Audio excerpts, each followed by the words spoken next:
In this lecture, we're looking at Calvin and Calvinism. And this lecture kicks off the next series of this course, where we're looking at the life and the times and the context of John Calvin himself. But just like Luther, we have to kind of frame the entire purpose as to why we're looking at this man.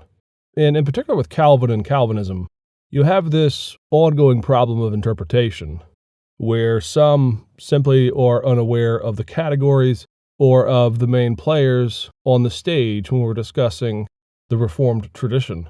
In fact, it's one of the banes of historians that they have so often a whole welter of popular misconceptions about Calvin and Calvinism that they usually have to clear away before they can even do the historical work of who John Calvin was actually in his context. Ask just about anyone, particularly in the North American scene, what they think about Calvin, and you're almost never going to get a bland answer. It's either going to be fervent love for the man and the coherence of his theology and the clarity of the institutes and these kinds of things. Or at times, and often more frequently, it'll be concern about the myth of fatalism, about the Calvinist doctrine of predestination, or of some other features of who the man was that drives people crazy when they attempt to understand him in his context. And that's certainly understandable on a certain human level. I often tell students that if Luther were to walk into the room, assuming he fit into the 21st century context in terms of dress and vocabulary and language, etc., that Luther, by the end of the hour, would have everyone sort of mesmerized.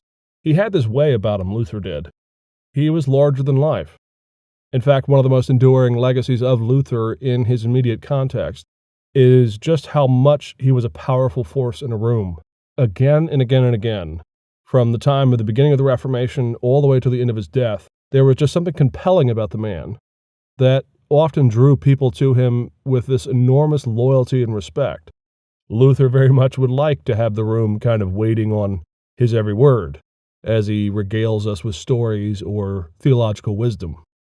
Calvin is a different personality. If Calvin were to enter the room, I often say, he would be more of the shy type.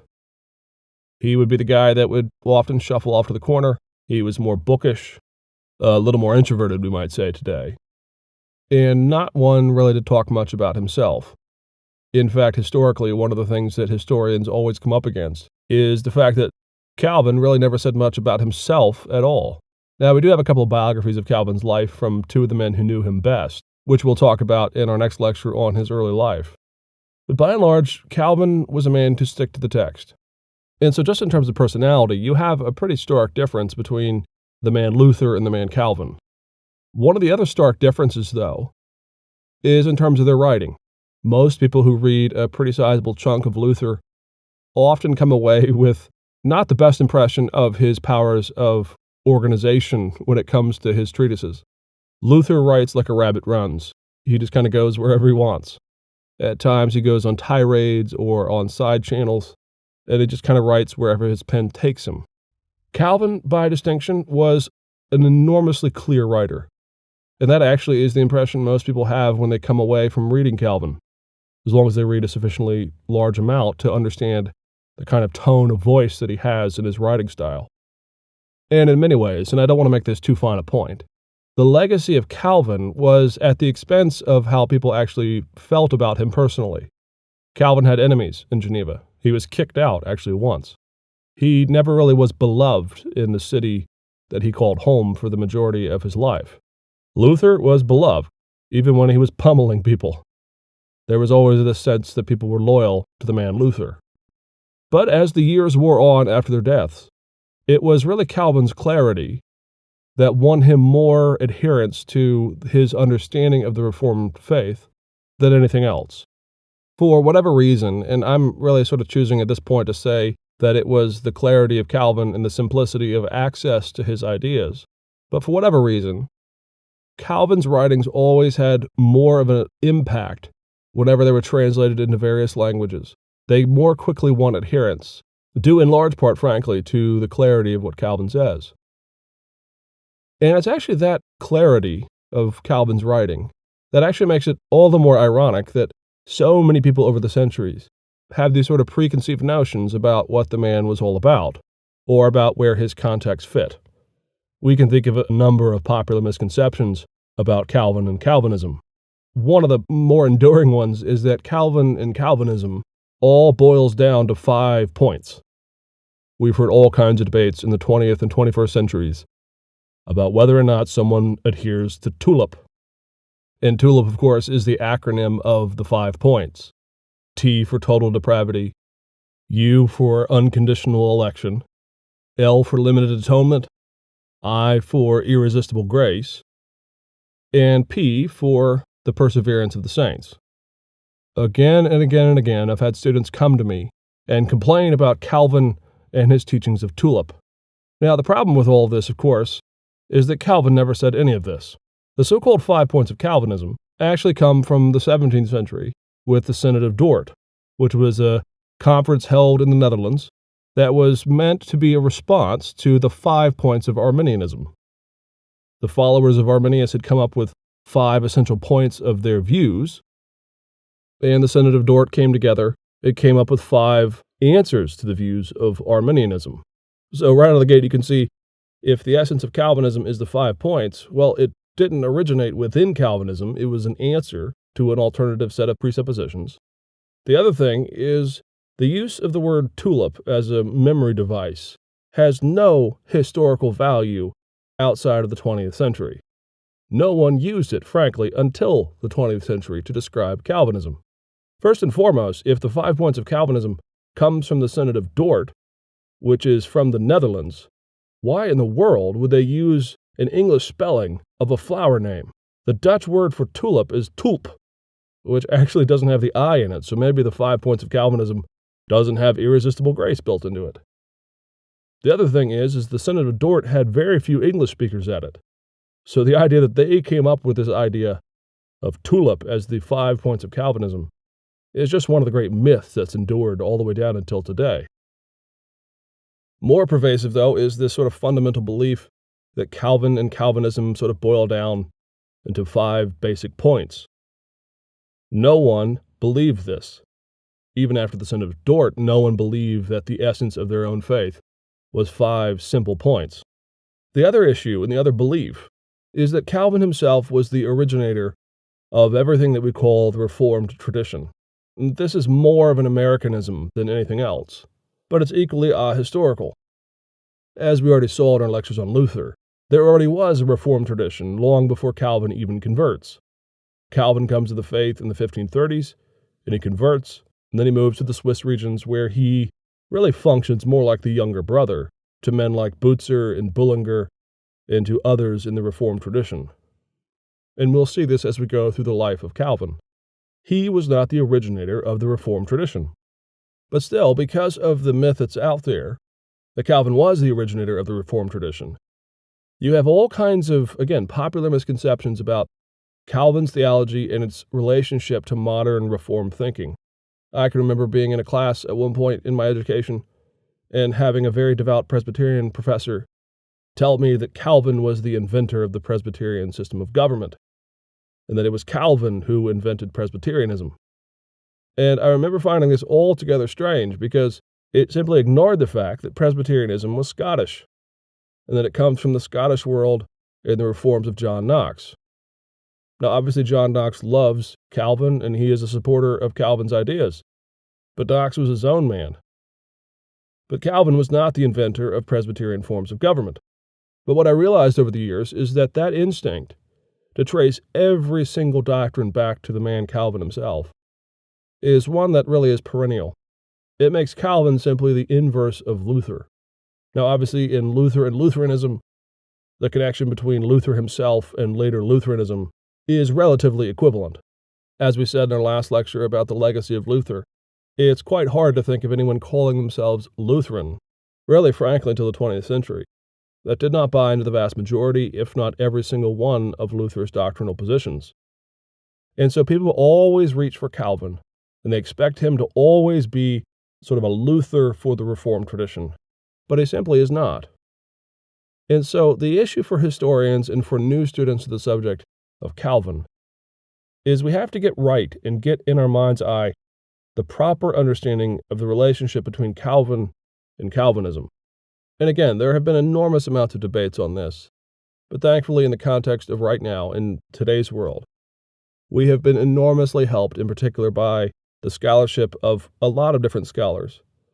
But in particular, the work of Richard Muller out of Calvin Seminary has become really the standard bearer for a real clear focus on the relationship of Calvin and the later Reformed tradition.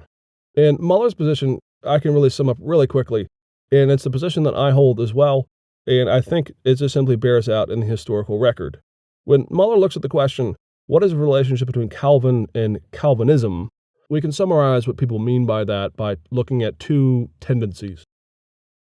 The first tendency, as we've already seen, is the belief that Calvinism is simply the theology of Calvin. It says that Calvin either taught or implicitly taught all types of doctrinal debates that arise for a century or a century and a half after the death of Calvin. Issues like church polity, different forms of government, doctrinal issues like supralapsarianism and infralapsarianism, and a whole bevy of different ideas that are associated with what we call Reformed scholasticism, which is the real serious theological debates and writings by Reformed thinkers extending long after Calvin's death. And Muller is, frankly, pretty scathing on this. If we say that Calvin and Calvinism means that Calvin's theology is exactly the same as later Calvinism, then the answer is no. Now here's the problem. When most people say that they like Calvin but they hate Calvinism, or that Calvin wasn't a Calvinist, usually what's in play here is some kind of barb at modern Calvinists, or modern neo-Calvinists. And this is a position some people hold from time to time. They say they like the man Calvin, they like his theology, but all these Calvinists running around are really kind of pains in the neck. And I can sympathize on some level with that issue. It can be frustrating, I'm sure, to find people who call themselves Calvinists who have never read Calvin, or whose ideas or theologies seem to differ quite a lot with Calvin's understanding of biblical theology. And so we're not going to insert a wedge between Calvin and Calvinism by saying we like one and hate the other. But Muller is very clear on this. It's actually anachronistic to say that there is something called Calvinism. Because for a century or longer, in every country, frankly, except for England, those who would pejoratively call Calvinists actually never called themselves this. Even the most zealous defenders of Calvin's doctrines never, frankly, historically, tended to call themselves Calvinist. Rather, the word that they used was that they were Reformed. And Reformed, in a manner of speaking, is an appeal not to one man, Calvin, but to what I call a band of brothers. And these were all kinds of theologians in the first and second generations of the Reformation who shaped and codified this alternative position to Lutheranism. And it's a position that we today call the Reformed faith or the Reformed tradition. And this certainly includes Calvin, but it also includes Zwingli, Butzer, Bullinger, John Knox, Beza, and a host of others across various nations with various languages and all kinds of connections back to this wellspring of what we call Reformed theology. They don't agree on everything, but it's international and it's varied within a pretty generous orbit of what we call Reformed. So when Muller says, is Calvin related to Calvinism? And if someone means by that Calvin's theology is the only standard bearer for the Reformed tradition, this is why he says this is simply not true. To say that puts Calvin on a pedestal and ignores the vast majority of all these other thinkers who are part of the Reformed faith and who are the codifiers of it in the first couple of generations. So Calvin is not a Calvinist in the sense that Calvin either created or somehow implied the doctrinal or the theological or even the ecclesiological developments that happened for a century or a century and a half after his death. He certainly was part of the headwaters. He certainly was part of that initial push in the Reformed tradition. And it wouldn't be wrong to say that Calvin was the most celebrated and successful author out of the Reformed tradition. His works are translated vociferously. They go to all manner of different countries, and they are translated into a variety of different languages. And they're typically very successful. The same, for example, cannot be said for Butzer, who was a dramatically important reformer, but whose writings, frankly, didn't catch on. So we have to kind of pump the brakes here. Calvin is not the only person to shape this tradition.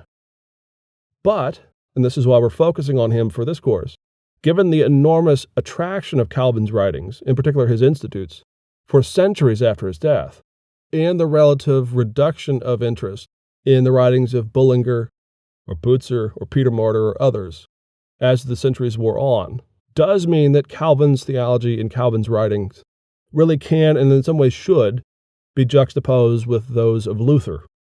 But we want to get this right. Throughout these lectures, you're going to hear me often not saying the word Calvinism, but you're going to hear me talking about the Reformed tradition, or the Reformed faith, by which I mean that this band of brothers, this initial push of a variety of different people who relied on each other and interacted with each other, and at times had to compromise with each other, forms the actual wellspring of everything that we call today sometimes Calvinism. And it's that usage that Muller talks about as the second issue in terms of Calvin and Calvinism. He talks about, for example, the sort of pejorative or the popular use of the phrase Calvinism. There are even to this day scholarly books, top-notch, top-flight, really great books that still use the word Calvinism. And Muller takes the position, and I share it, which is, while that certainly is an anachronism, and in some ways that carries on the problem of the belief that everything boils down to the teachings of Calvin, still for a lot of people, they're very used to saying the word Calvinism. There are lots of people running around today that call themselves Calvinists. And generally what they mean by that is they either have a personal affinity for the writings of Calvin in particular, or they use the word Calvinism to distinguish themselves from, say, Wesleyan or Arminianism, or perhaps they just simply mean benignly, when they say Calvinism, that they are referring to the Reformed tradition. But the essence of who Calvin was cannot be traced to a simple one-to-one correlation of 5 centuries of development within the Reformed tradition that occur after his death. So what we're going to be doing in these lectures is trying to actually come to the understanding of who the man John Calvin actually was. We're going to be focusing a great deal in this course on his context, on his interaction with this band of brothers, in particular his interaction with men like Butzer and Bullinger, and to a lesser extent John Knox. Because we want to understand who he was in his own skin, in his own context in Geneva. In other words, the concern for Calvinism, or the Reformed tradition down the line, is not our primary focus in these lectures. Rather, we want to get Calvin right first. Who was John Calvin? And so in the end, when we look at this question of Calvin and Calvinism, we have to take into account that it's more complex than we might have thought before. Now, it's not overly complex, but it's still complex when so many people believe they understand what Calvinism is, and they boil it down to things like tulip or 5 points, or they expect the Institutes to tell us everything about everything that's going to happen for 5 centuries. It's more complex than that. But as we'll see, some real hard spade work in learning who John Calvin was himself, within his actual context of Geneva and Switzerland, as well as France and other countries, will, I think, help us better appreciate where Calvin fits into the Reformation. And, more importantly, will give us a good foil and a good contrast in the latter part of this course when we compare the teachings of Calvin with those of Luther. Okay, that's it. Next, we're going to actually dive into Calvin's life. We're going to look at his earliest years and where he came from in the country of France.